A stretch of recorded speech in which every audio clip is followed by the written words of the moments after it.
Yo, what's up? This is Splendid right on Far Side TV with a very special guest, Mr. Verbal Slick. Yes, sir. It's crazy, man. I'll say it's probably coming right up on a year that we've known each other. I might be. Is it? I might be a little longer than that. Two, because Maybe the fishing trip. that was the first time I met you, though, Yep. and that's been a year. I feel like it's been a little longer than that. Maybe 2 years. Has it been 2 years? Maybe two. Maybe two. Let's say two. If two, if we skip one. If we skip the year. But I got to meet you via one of somebody I could call a close homeboy, man. Hmm. And it was crazy the way that we met each other, via his wife. Hmm. And when I first met Cat Eye, he was doing promotions.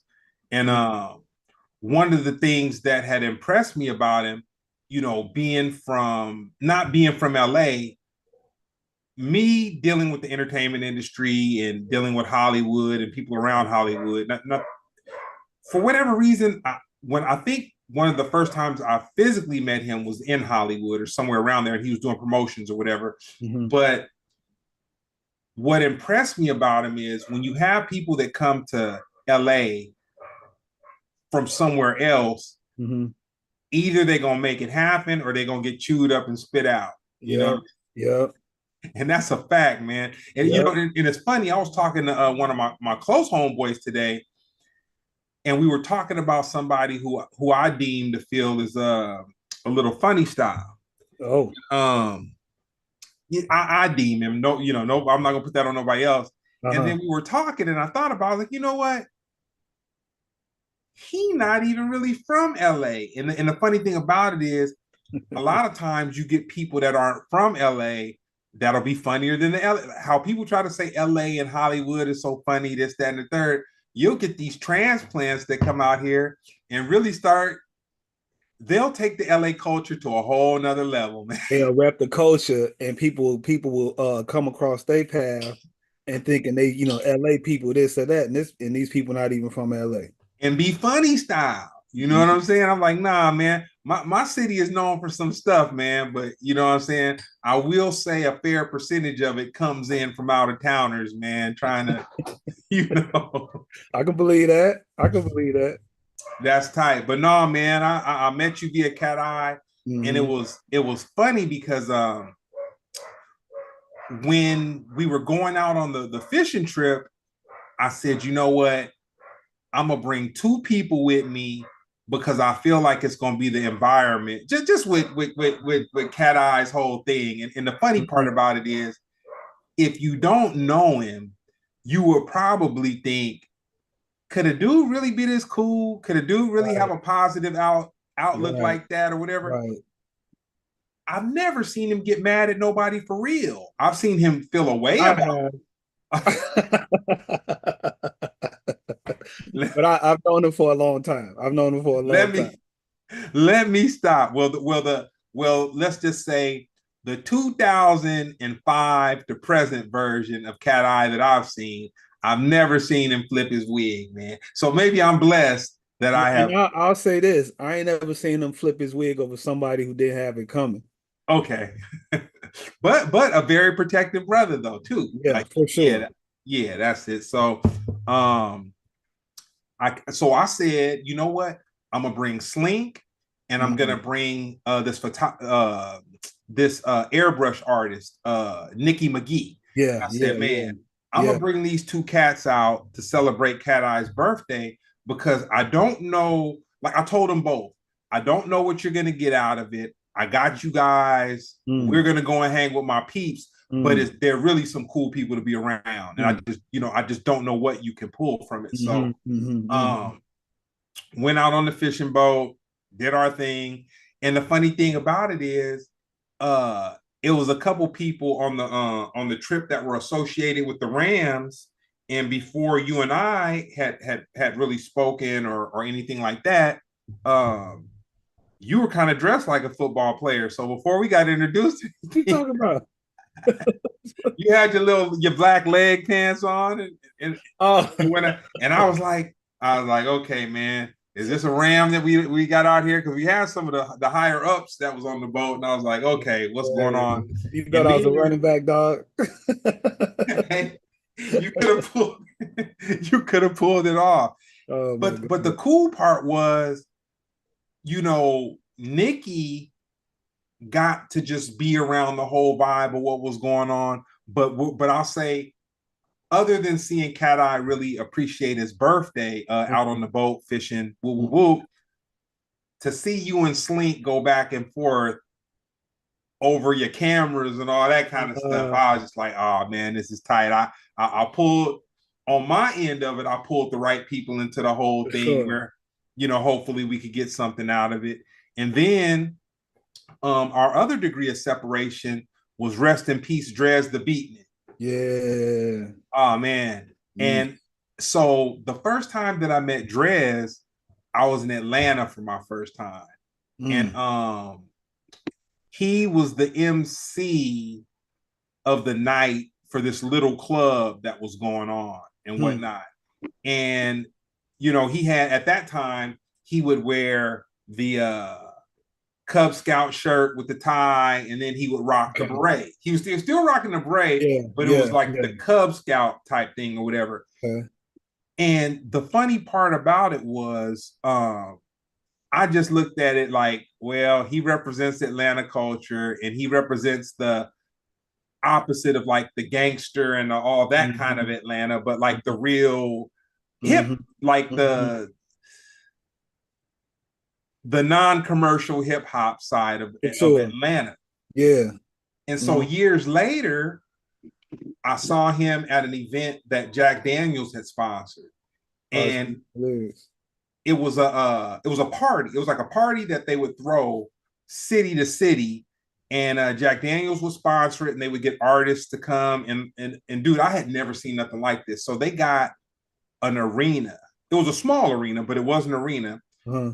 And then they had all these artists bring their artwork. And so it was probably about like 25 different art exhibitions Mm-hmm. on the arena floor. But then they would bring old school rap groups out. Mm-hmm. And then Drez would MC it like it was like either like a house party. Yeah, yeah, definitely. You talking about arts, beats, and lyrics? That is exactly what. Yeah, yeah, yeah, man. And man, I don't even remember when I met Drez. I mean, I've been knowing him, I would say definitely the majority of the time. I mean, I lived 20 years in Atlanta, and I knew Drez probably 18 of them. Okay. And he was like the guy, even back then, man, everybody knew him. And it was like to even, he spoke to everybody. He didn't have no airs about him. So Mm-hmm. if he was in the spot hanging out, watching the show, watching the crowd, people watching, Drez would walk through and dap up everybody. And it just felt like a sense of validation. Like you felt like you knew people in Atlanta if you knew Drez. You if you go up in a little, lounge and you got people from out of town and you see Drez and he come up and dap you up and it's like, yeah, I told you I know the A. It was just he had a lot of credibility to him because he brought it to the table as far as the culture and hip hop and such. And Yeah. yeah, man, it was such a blessing to know him. And I had the opportunity to tag along with him I in I think the last tour of Arts Beats and Lyrics. He came out here to LA. I was with him. We shot some cool content. I got some great images and stuff like that. And I think we did the same thing in New Orleans, maybe. I be getting confused sometimes. But yeah, I was with him a couple cities, man. Um, in his uh closer years. And it was a great experience, man. And I got to know a different side of him. 'Cause I'd only known him just from, the scene, so to speak. And so I had a chance to, just really ask him the questions and, like, who are you? Why are you so, I got to really, really, really pick his brain. And it was a good time. So amazing brother. I feel bad because I felt like I should have gave him his flowers when he was with us a little Mm, more. But one at one point when he reached out to me, uh I just wasn't. He was a fan of hip hop.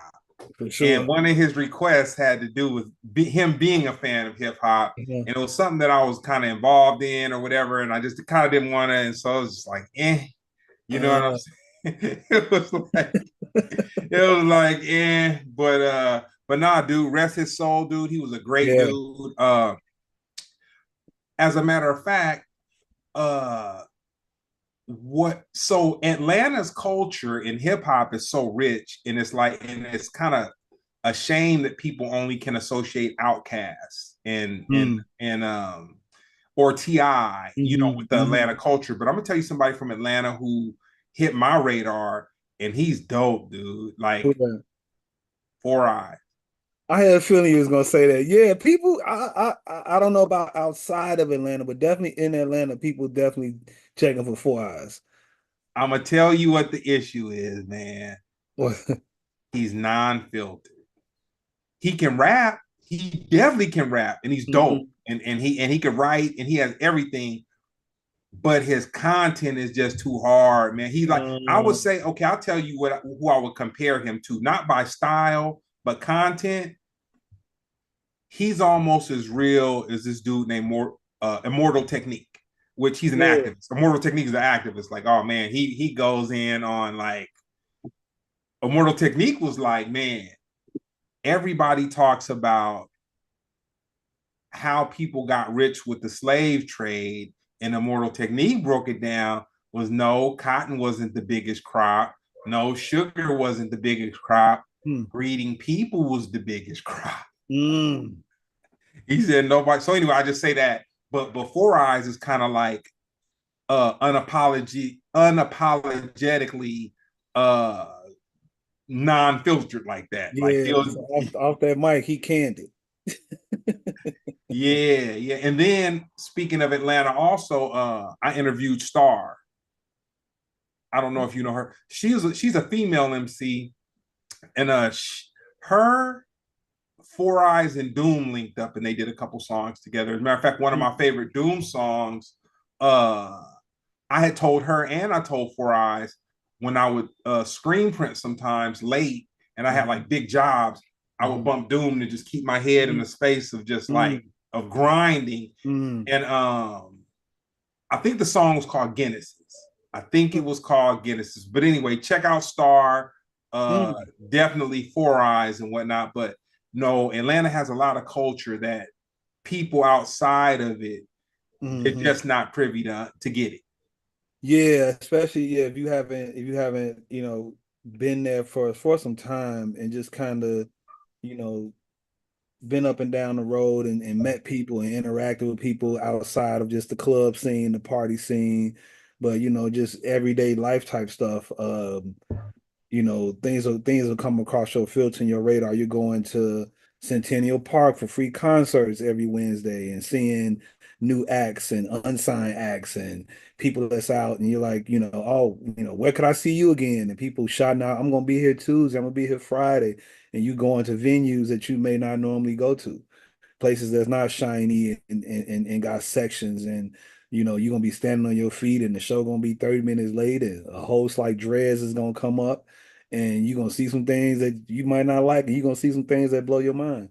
But that takes some time with just, being out there amongst the people and stepping outside your comfort zone sometime when it comes to entertainment. Yeah.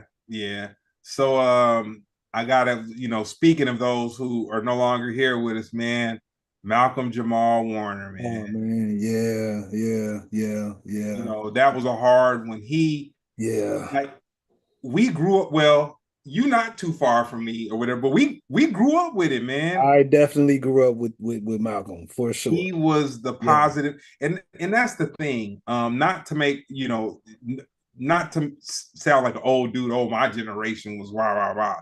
But it's Right. like we had certain points of reference Yeah. that were classy, educated, you know, um, even and I'll say this and not to go too far politically or whatever. Um, The only thing beyond what people claim Bill Cosby did, whether he did or whether he didn't do, what got everybody mad in the community, he was telling people what they need to be doing and how they need to be doing it. And dude, The hypocrisy. I'll say this. If he wasn't a billionaire, he was very close to being a billionaire.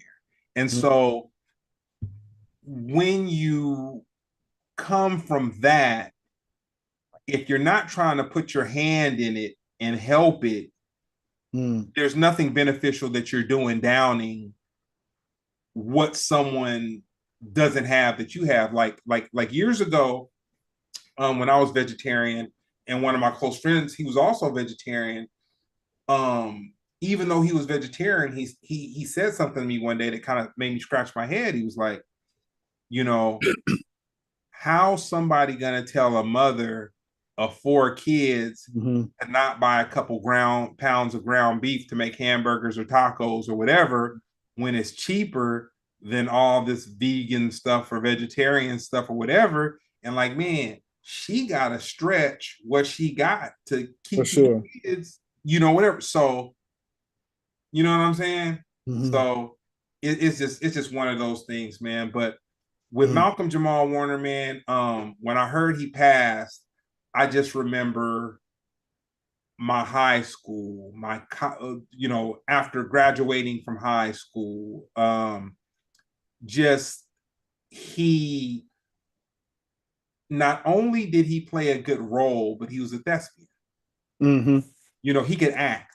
He could act. And that's one thing that I feel we've gotten away from with our content. It's all about somebody who can be funny or just whatever. Yeah. And that's why, like, cats like Denzel, Chadwick Boseman, Michael B. Jordan, like those guys, they could act. You know what I'm saying? They could entertain you by looking at them, but they truly could act. I think back to The Wire, and Michael B. Jordan's character on The Wire, before you even knew for sure, right? Yeah, who his character pulled that thing out of you, even though he wasn't a main character, but he was missed cinematically when he got killed, dude. That broke my yeah, heart, he was man. missed. Yeah, he wasn't just somebody we just moved on and said let's get back to the block. It was like yeah, people love that kid as he portrayed on The Wire. So tell me this, where are you from originally? Chicago, Illinois, West Side Chicago to be exact. Okay, so when I hear people talk about Chicago, that are being honest about Chicago, I hear two things. One, it's a very segregated city, I'm gonna let you finish. or it was a very segregated city, and then the other part is, uh, Chicago is so big that you almost do it injustice by just saying Chicago. You know what I'm saying? There's like so many suburbs and subcultures within Chicago, but everybody claims Chicago's like LA. I would disagree on that one. Okay. Um, uh, Chicago is very segregated, but it's not Mhm. segregated in the sense of don't come over here, we can't go over there. Okay.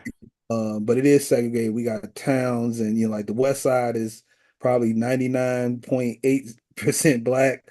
Um, South Side is gonna be have a different ratio.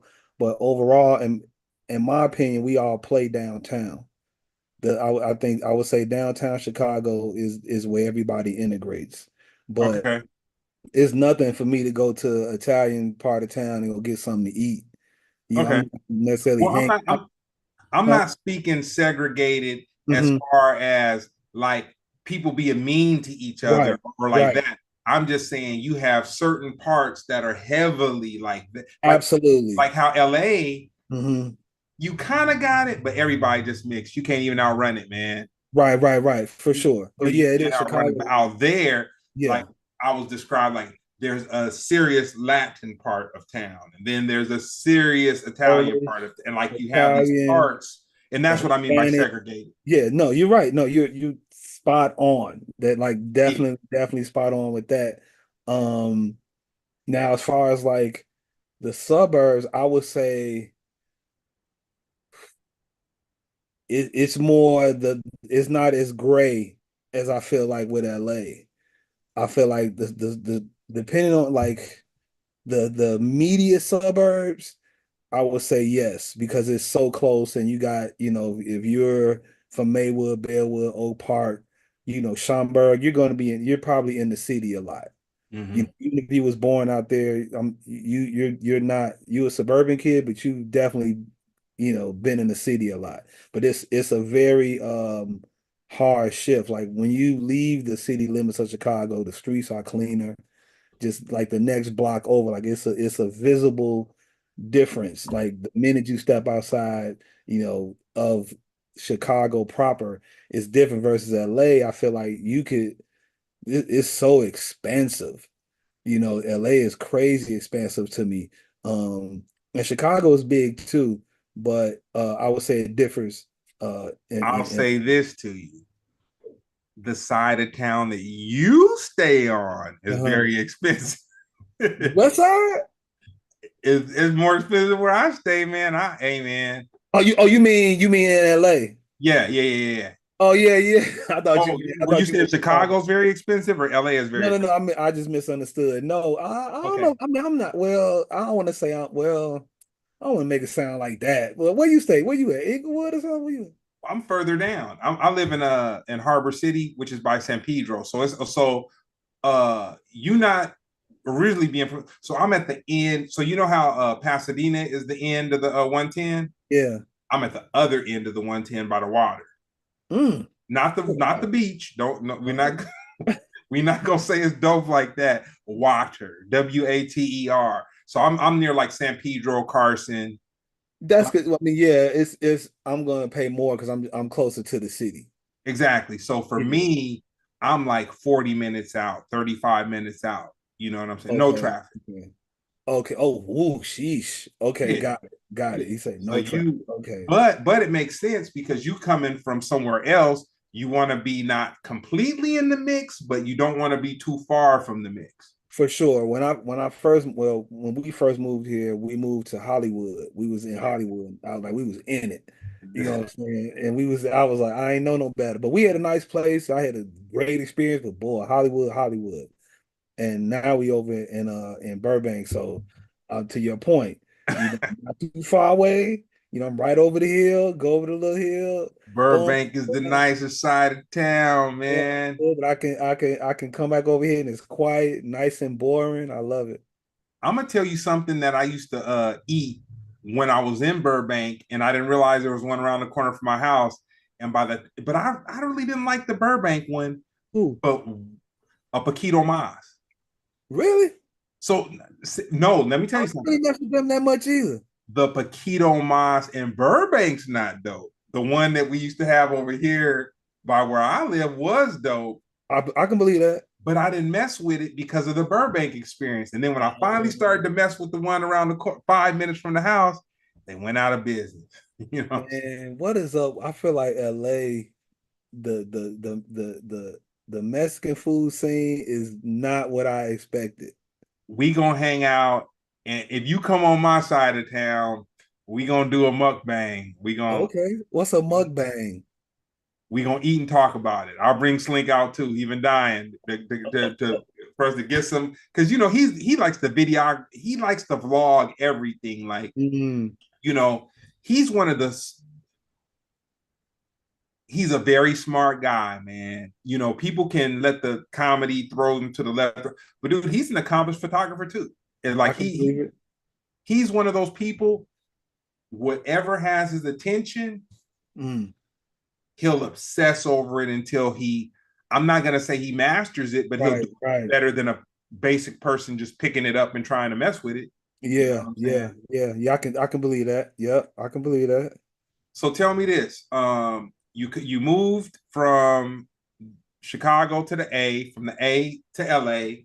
Um, Moved from Chicago to born and raised Chicago, went to college in New Orleans, okay.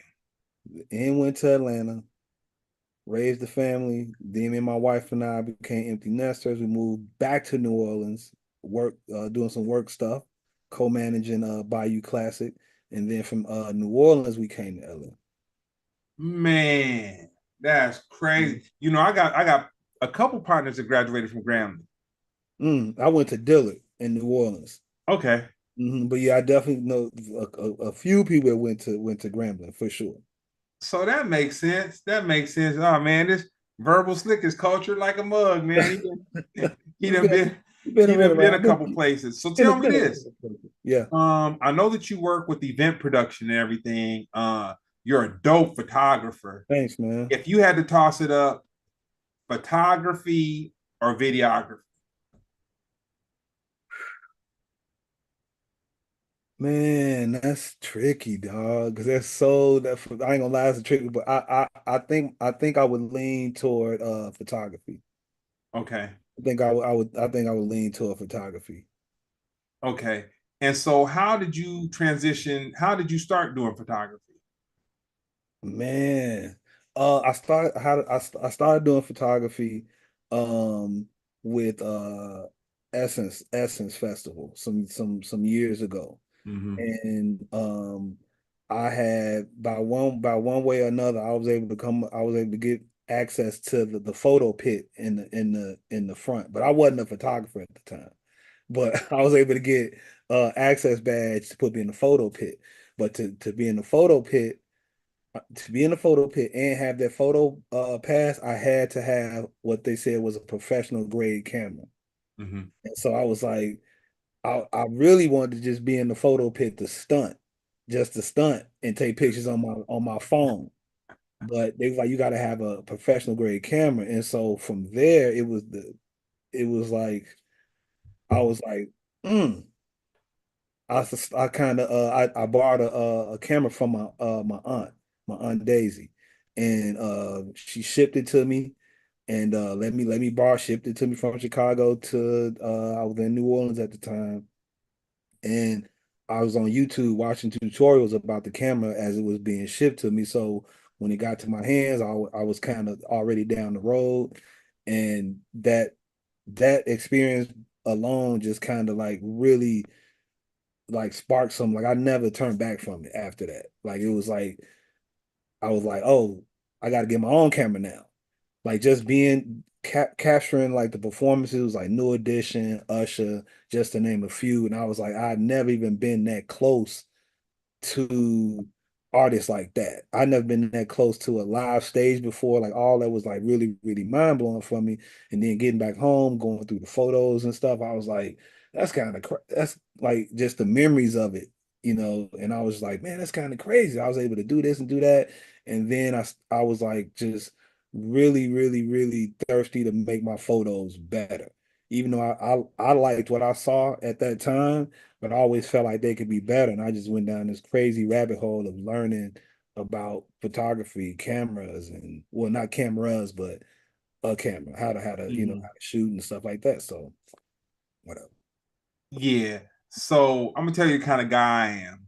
So uh when I was in junior high school, my father wanted me to play instrument in the band.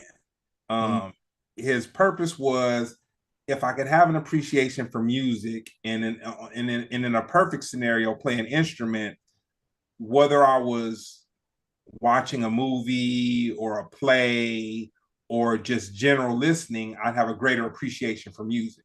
And yeah. so I said, you know what? I'm gonna play the trumpet. Now the reason I wanted to play the trumpet, it only had three valves. And I was thinking, That'd be easy. right, didn't know anything about the lip and all that, didn't know Like trumpet any. or saxophone? I'm gonna go with the trumpet. Oh man, oh man. So I say that to say, like, man, I've had a couple cool. I have a cool camera right now, Mm, but like the way that my mind works is just very difficult for me to wrap it around the aperture and all that kind of stuff. Man, there's so much more to photography. And I'm gonna tell you, um, the same way that people use filters on their phone. You're Hmm. not a photographer because you have an iPhone with a dope camera on it and you catch Yeah. a sunset, you catch a sunset, or you take a shot of the desert, you can throw a filter on it and make it look mind blowing. Hmm. You Hmm. know, what impresses me about real photographers is the process of them taking raw photos, Hmm. and you have to deal with the color, you have to deal with like all these things, and you take that raw photo and you evolve it into this great thing. Which, Hmm. man, I know a cat who's a shoot, man, he's probably about a 15 or $20,000 a day photographer. Woo. He doesn't do any touching up of nothing. Hmm. What he Hmm. does is take the shot, and then his folks Yep. do that other part. Yeah, because that is a different skill set too, which I think most photographers should learn. But it is that's another skill set, and I would love to be able to just take the shot because the eye is where it starts. I mean, like that.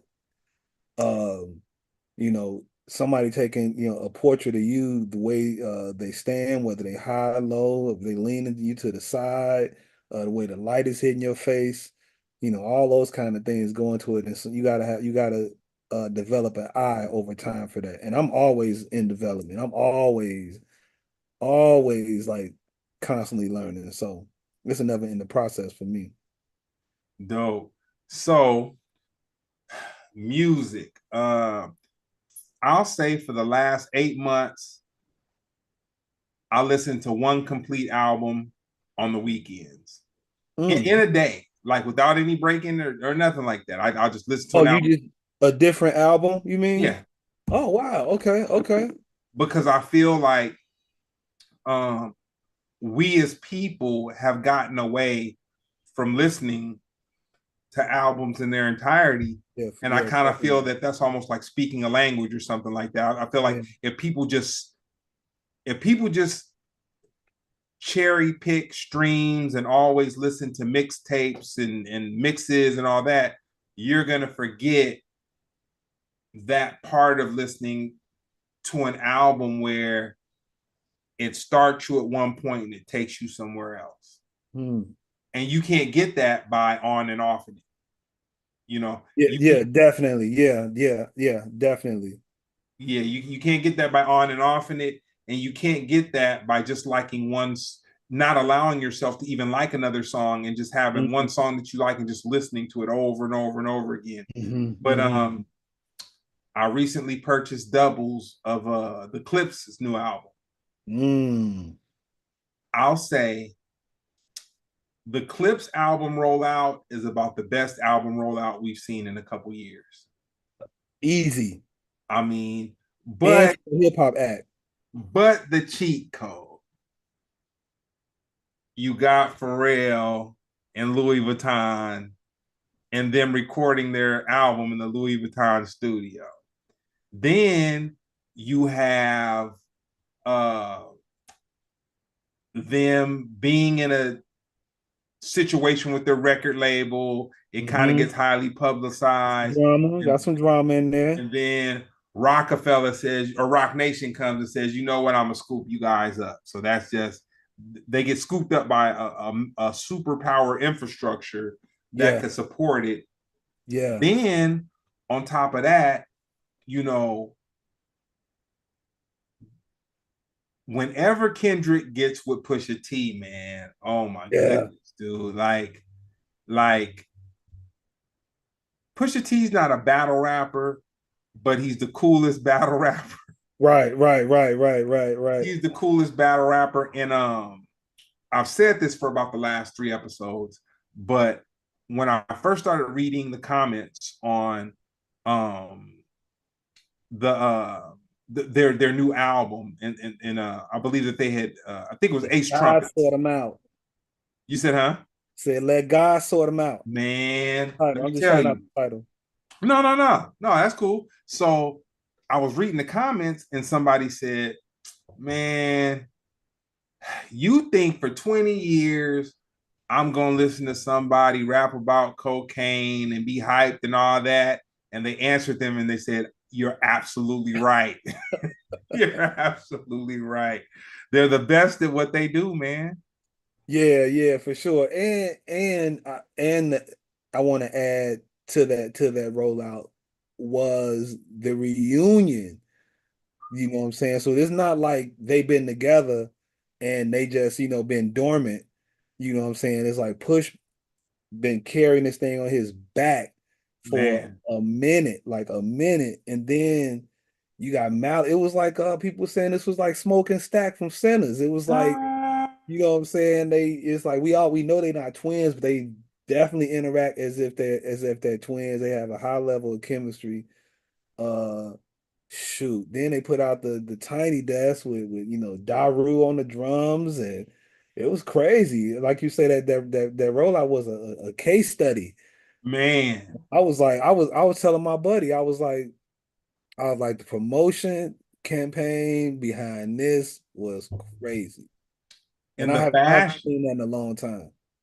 the whole, let's not even talk about the fashion and the art and all that kind of stuff. Like, man, they hit it from every angle, And they man. did. And you know, one of the things Brown is big on is like things being consistent and there being like a journey and like everything being cohesive and consistent, a Mhm. concept. This was, Mhm. like that's his thing. And I feel like, man, they did it, dude. And I'll say this. Uh One thing that Pusha T said in an interview, and man, what's the right word? Uh Oh God. I don't want to say I admired him, Mhm. but you know what? I probably admired him Mhm. because most people will do anything to get next to certain people. Yeah, yeah. And I mean, dude, Fools was hitting the baby oil. I ain't gonna go deep into that, but man, Fools was hitting the baby oil trying to be up close to somebody or be in the Yeah, mix of something. yeah. He And wow. dude, He said hitting the baby oil. hey, and Pusha T, he was like, dude, me and Kanye don't have anything in common. Like Yeah, other than music. yeah. He He was went like, back there.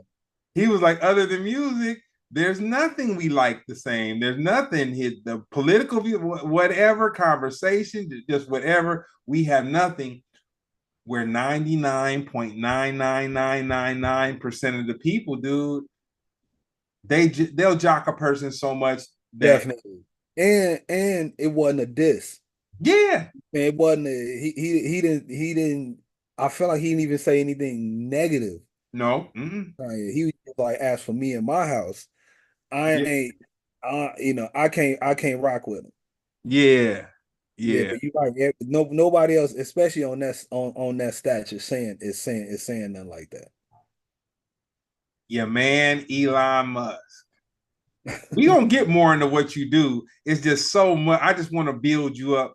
Well, not build you up, but you're a very personable cat. You're smart. You got your skill set and everything. We don't get into that. But dude, how did Elon Musk just disappear into the sunset after he just came and just destroyed and raped and pillaged the?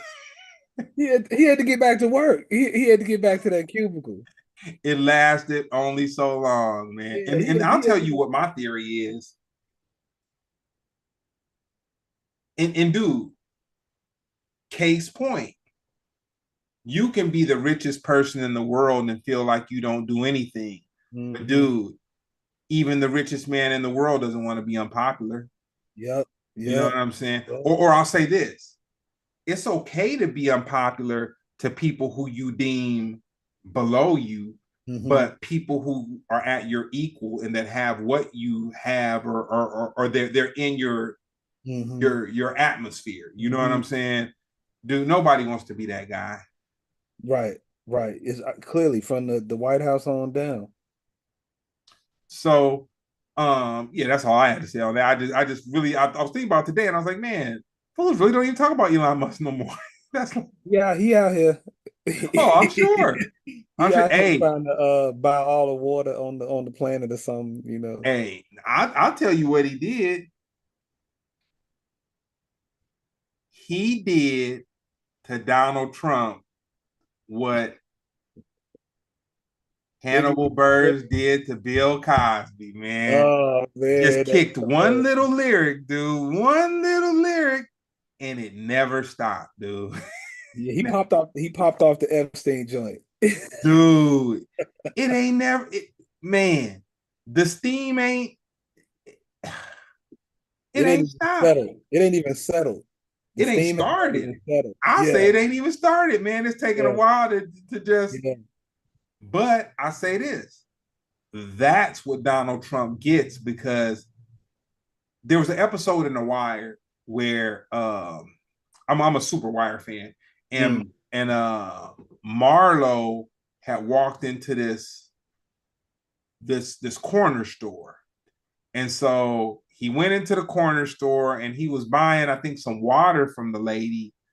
It was an Asian lady that owned and ran it or whatever. So he was buying some water, but while he bought water, he kept taking these suckers and putting them in his pocket, like while he was mm, doing it. But he paid for the water, so it was a black security guard there. And the reason I use nationalities and all that is the context of the mm. whole I thing. hear you. So it was a black security guard, and he's looking at it, and the security guard is feeling like a sucker because he's like, "Dang, I'm getting paid to be the security guard, and this dope dealer is in here, and he's taking suckers and putting them in his pocket right in front of me, and the Yeah. boss is looking right at it." So Marlo walks out. So when Marlo walks out, the security guard goes to him and he says, "Yo, man, I'm not trying to step two. You know, Uh-huh. I'm not trying to step two, but man, how you gonna just clip them suck in front of me, man, in front of her? Like how can you?" And then Marlo said the coldest thing ever. He said, "You want it both ways." And I was like, dang. And basically what Marlo meant is, dude, you can't separate the good from the bad. You can't separate the bad from the good. And he's like, dude, you know who I am. I'm over here patronizing this store or whatever. You gonna sweat me over a couple of lollipops? You know what I'm saying? And I was just like, oh man. And that's just how cold the world is, man. You can't have it both ways, dude. People want it That's both it. ways. And to tie it back, Donald Trump thought that he would mess with Elon Musk's celebrity in Twitter. Mm-hmm. He thought just because of that, he was gonna have a large group of people that were just gonna blindly follow him on Right. whatever he did, not understanding. Elon trained the dog, man. He know how to give the attack command Sure. or do For the sure. Yeah. Yeah.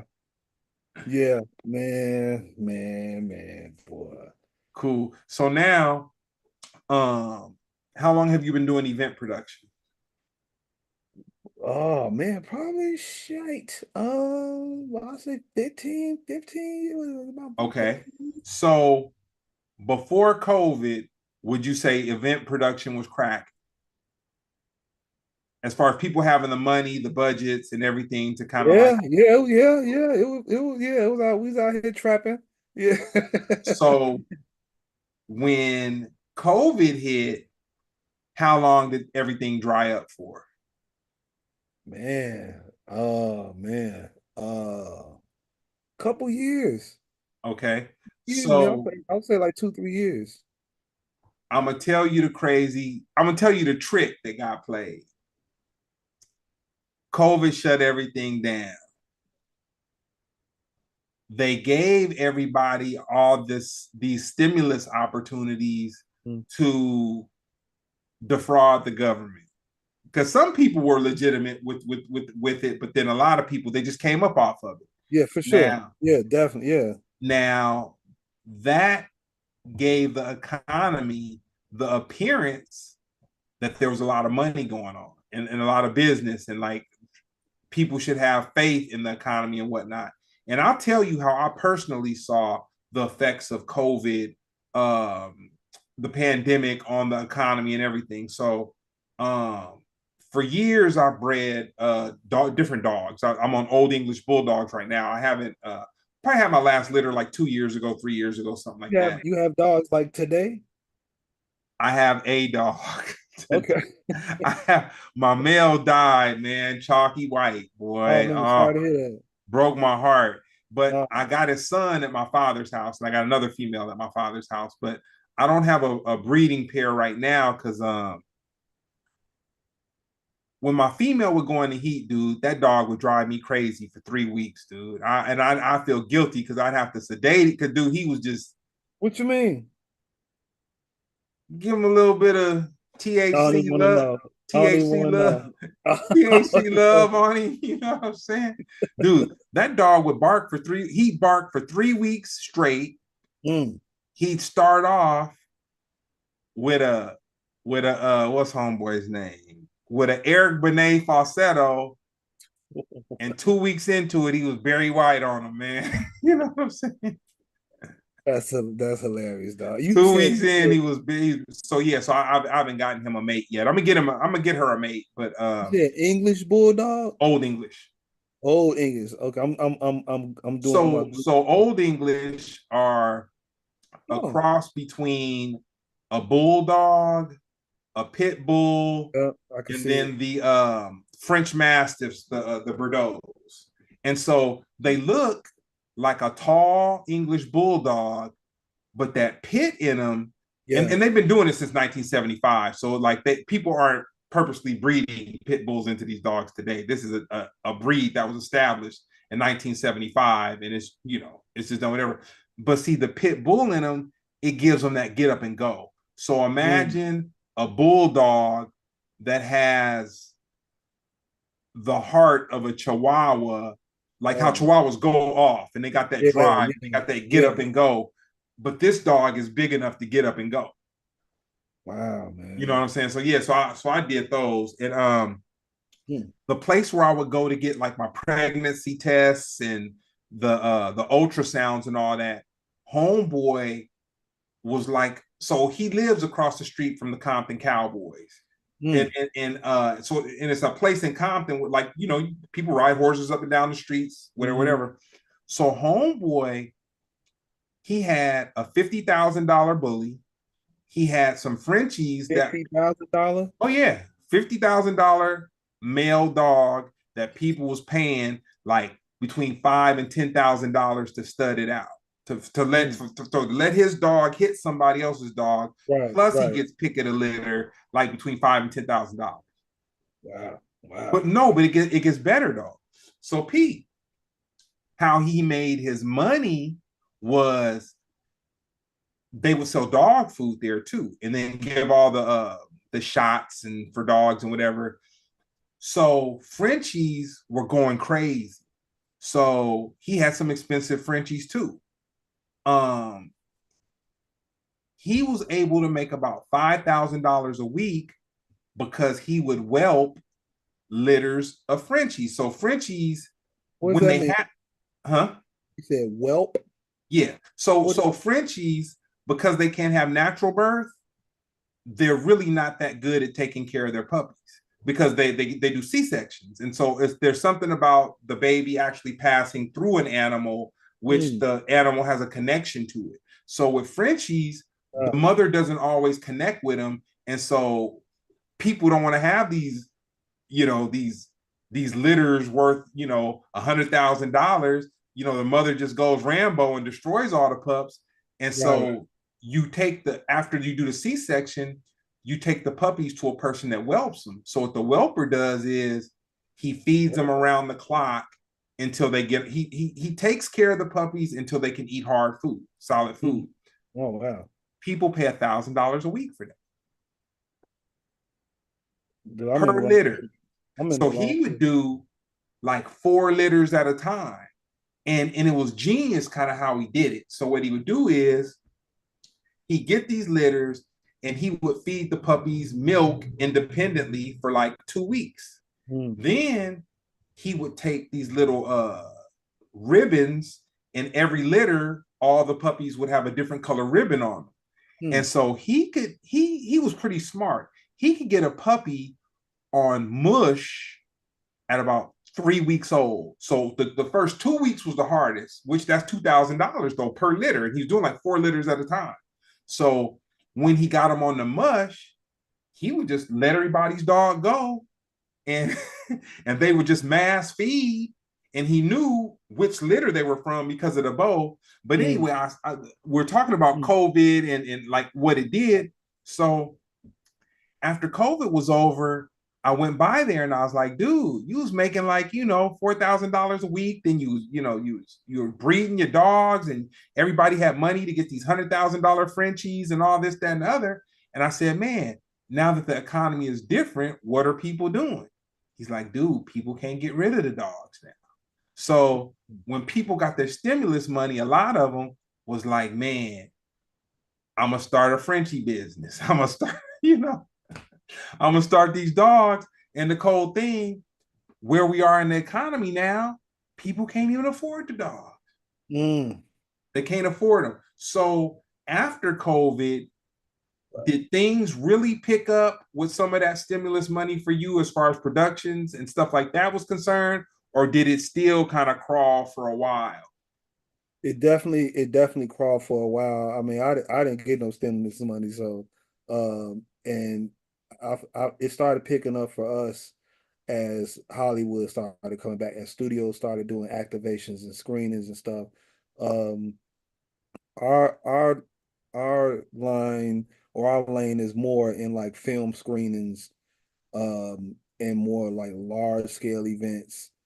So as like I say, as COVID restrictions started being pulled back and people started getting out safely and congregating, then we saw an uptick because, and also people were uh anxious and ready to get back out safely, so there was, all types of protocols in place to have masks for people, and maybe only letting X amount of people in a given space to make sure there's plenty of fresh air circulating the room, and leaning towards venues and spaces with open air spaces, because Mhm. people, like I said, people was eager and ready to get back to socialize. And so as that picked up, that we felt our business definitely fell in line with that as far as an uptick. You know what? Take a note. After we do this, I got somebody I want to introduce you to. Okay. I actually told him about you. He produced a festival in Inglewood over the weekend, and Hmm. I Was told the him, I same said, man, weekend? huh? Yes, this past weekend. Yeah, What's the name of it? the Unity. The Unity Fest. Uh-huh.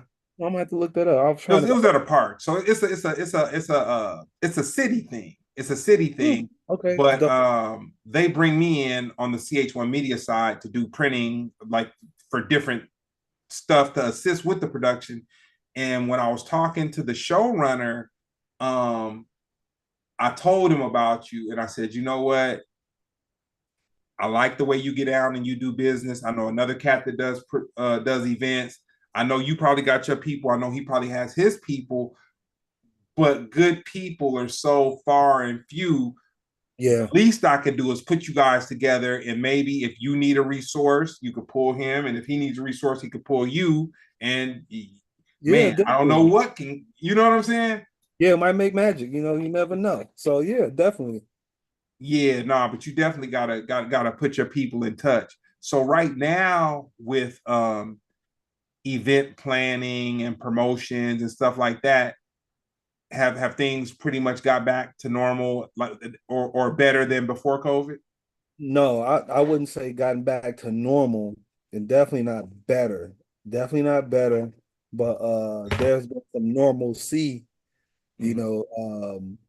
But I feel like I feel like not a lot of this isn't, well, I feel like the current landscape is not, I feel like it's not so much COVID, it's the current administration. Okay. So for us, Verbal Slick in particular, we are um, you know, focused on multicultural. And Hmm. so with DEI rollbacks and stuff like that greatly impact us, because again, we're working with studios and brands that are reaching out to our communities, Black and brown people, and that's where we come in. And so with those programs being rolled back, that's greatly impacted us. But it's definitely still some brands out there that still staying in tune with our community. And even aside from the brands and the big names we all know, there's been a lot of um community and Mhm. collab. Okay. Like unlike before, I feel like there's a wave and a trend of us doing our own events, us working with each other, Mhm. and us putting our funds together and resources and brain power and thought capital to do our own stuff. Especially in light of all the DEI stuff. It's like we're kind of looking at each other more, even like just like you talking now. You was like, hey, I got somebody you should meet. Things like that I feel like have been happening more since COVID and definitely with the current administration. So, I happen to do some work. It wasn't for Target, but a huge store that's kind of like that, but they do Uh-huh. more than what Target does. Okay. So, um, Just the say man, Walmart. I'm just messing with you. so No. the store manager Mhm. hit me up off of this little place that I advertise on for like same day printing and stuff like Mm, that. So the store manager needed something, so she hit me up out of nowhere, and she came down. It was like all last minute. She needed a whole bunch. They really weren't tripping off what they paid. Like it's a huge store. So mm, they were publicized as one of the first companies to do DEI rollbacks. And mm, she's Hispanic. And this was before Trump started doing all the ICE stuff and whatever. mm, And so I asked her, I was like, man, you know, your consumer base is highly Hispanic. You're Hispanic. I'm like, how have you seen things like change since this has gone? And so I probably started my relationship with her probably in January. mm, Like it was after the new president was in office, but it was mhm, like right after. mhm. So I said, you're a female, you're Hispanic. I was like, and then I saw like when she would come by and pick up orders and stuff like that, she'd bring a little crew with her, and they were kind of Hispanic and with a sprinkle of black and white, whatever, but mostly Hispanic. And she said, because I was trying to wrap my mind around, I was like, dude, what's up with this DI? And she's like, oh man, we already starting to roll that back. So we've had corporate meetings, and so we can't call it DEI anymore, but we call it something else. So I Yeah, say yeah. that. So I say that to say a lot of these big companies did listen to their pockets and what happened to their pockets. But in order to stay in business, they had to still figure out different ways where they could support the community. Because without that, because she said they had went to a corporate kind of like retreat, I would say Mhm, like in April. And she was like, man, we're gonna have to close a bunch of stores and just you just going through all mm, and like I said, I don't want to say they're bigger than nah, they're bigger than Target. I'll say that. They are bigger than Target. And I was just kind of like, dang. I was like, you guys had to bend? She said, we have to. mm, We just can't go out there and say, oh, we're doing DI again. It mhm. was some slick word that they used that Yeah, they that's the thing. Yeah, yeah, yeah. I know of some brands that are doing it. They're not doing DI. They're doing something else. Yeah. They're like, yeah, yep, something else to stay in business. yep. That's the thing. Cool. So I would say along with everything we've witnessed this year, which I've said it almost every episode, and I'm gonna say it now, man. Since we got this new president, man, it seems like we've been aging in dog years, man. It don't even seem like it's just been half a year, man. It feels like, man, we done we done gone through it. Yeah. So from Kaepernick and taking a knee to people feeling like, well, we should support the Super Bowl because it's going to be artistic and it's going to be different. Um, I'll keep it 100, man. The first halftime show I watched live was the Kendrick one Really? since Kaepernick took a knee, man. Because Okay, I okay, just okay, got you. because I just felt like, man,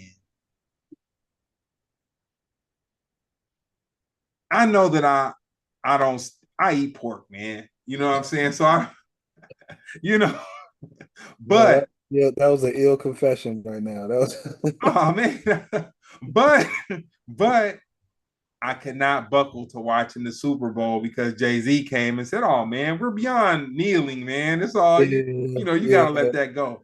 But I feel like with the with Kendrick's performance, I feel he brought something to that to the Super Bowl that truly will be Super Bowl history. Like something that like the life of yeah, honestly, and dude, this isn't to sound sacrilegious or just anything like that. Kendrick's performance is gonna pump beyond Michael Jackson. It's gonna pump beyond Prince. It's gonna pump yeah. beyond all these beyond. It's gonna pump beyond all these things because he unapologetically used the platform of the Super Bowl to represent the people. Yep, yep, yeah, he did. Yeah, he did. Yeah, and we in a social media age, whereas the Michael Jackson and the Prince, um, and I'm sure there's videos and stuff, but not as much footage as in recent days. Yeah, So, for sure. And uh, that's just the culture of where we are right now. mhm, mhm. Um, two questions. One, uh, I really didn't get into comedy as far as like showing up at shows and understanding the artistry behind it until Jeremy pulled me out to a show.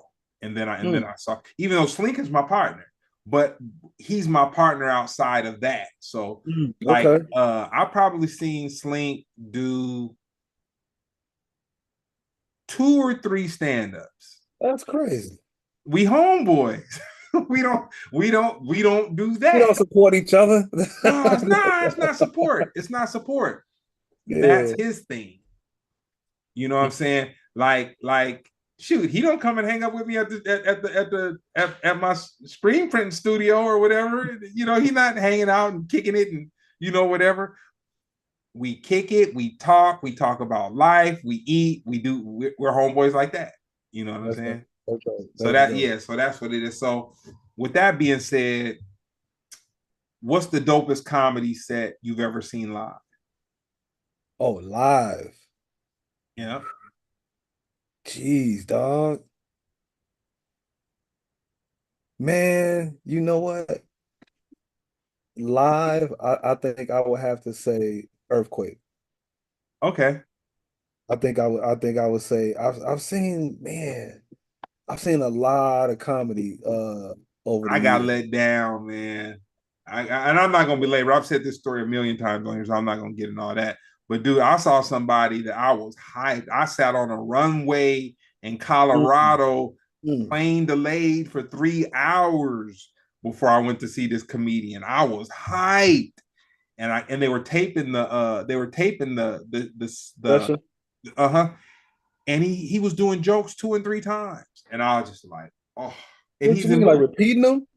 Yes. They was like, I guess to get the take right. Yeah, but like he wasn't communicating with production or whatever. He would just say the joke. He'd be like, he just like, ah, man, I messed up here. So Oh he'd say it again, wow. Who and is it? it, dude, it pulled so much out of me with, and I'll tell you the ironic thing. I will give Jeremy his props. Jeremy helped me to have a passion for live comedy again Mm, because I went to go and watch him, and this particular show, uh three people went up before him mhm. and they bombed, dude. And Mm. but the crowd, it was crazy to me because the crowd was so ready to laugh, man. Yeah. It's almost imagine going fishing and the fish are ready to jump in the boat, but nobody's even tripping on letting them jump in the boat and getting them. Fools is out there casting away from the fish. You know what I'm saying? Casting away. So 3 people bombed before Jeremy, and Jeremy had went up there and killed it. And I was just kind of like, dang, that's what comedy is. Comedy is a comedian coming up in front of a group of people, Mm-hmm. being able to communicate social issues Mm-hmm. and take you on a journey where you're in their world. You know what? I would be happy with just 7 minutes, dude. Like it don't have to be a whole set, a 30-minute Mm-hmm. set, and like how you see specials on TV or whatever. If somebody could just captivate my mind, dude, for a hot little 5 minutes, dude, hey man, I give it up to them. You know what I'm saying? And that's when I like had a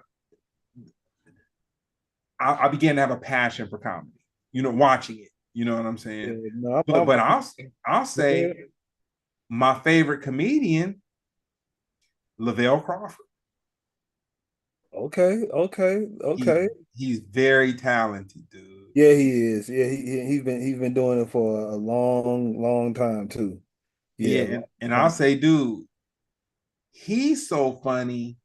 He has to pull his foot up off the gas because I would honestly say I've seen most of the comedian interviews on the Shannon Sharp show, and dude, he wasn't trying to go hard. He was actually he was if it's somebody fighting, he was fighting with his elbows, man, and mm, not trying to elbow somebody in the head yeah, or in the yeah, throat. yeah, yeah, yeah. Yeah. I've seen him a few times in Atlanta back, when I was living there back in the day, Mm-hmm. from Uptown Comedy Corner and stuff. That's why I saw Earthquake. Like I've seen Earthquake a few times, but that was definitely memorable. Who's the comedian that was repeating the jokes? You don't want to say their name? Just say their initials. I will. I'm not big. This ain't nothing. This what I'll say. You're hilarious. Day Day. What? Oh Broke man. my heart, man. Yeah, that's disappointing. I've seen him definitely kill. Like I've seen him a few times do his thing though. No, I've seen him do his things on specials. But I'm saying, no, I'm saying And he's and it was it even when he was making his mistakes, it wasn't funny. I was on a runway for 3 hours delayed, get off, get picked up from the airport, go straight to the show to see that. And I'm but you want to hear something funny though? I had a comedian give me some context to that. Another comedian. Mm, He was like, dude, people go the hardest on comedians and we need to knock it off. And he said, dude, when Jordan misses a shot, does everybody go crazy, fall on the ground, start rolling around and talk about how horrible he is? He's like, dude, people just go hard on comedians, man. Everybody's gonna have a night that's not gonna be. And then, but you gotta understand, the conversation I had with the comedian was like 10 years after I witnessed what I witnessed. And this was okay. the version of me that ain't concerned about how hard a night is or, what a comedian is going through or nothing. I paid my money. I came up there. I'm supposed to be laughing and not That's all wondering you what's know. going on. That's no, I think comedy is a different, it's a unique craft, and I think the pressure is warranted. Mm. I think the pressure is warranted, and it comes with a good reward. You know what I mean? Like, it's people, man, people want to laugh. You know, Need to laugh. they want to laugh, need to laugh, and yeah, the pressure is on. I mean, the pressure is on. So, whatever. Dopest live musical performance you've ever seen. Dang, dog, you threw me all off. You should text me these questions. No, I'm messing with you. Oh man, I want to say dope is live, man.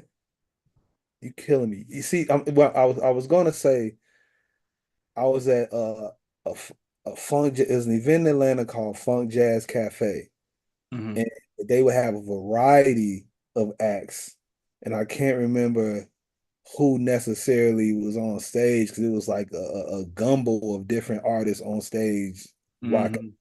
But man, shoot, I might say New Edition. Okay.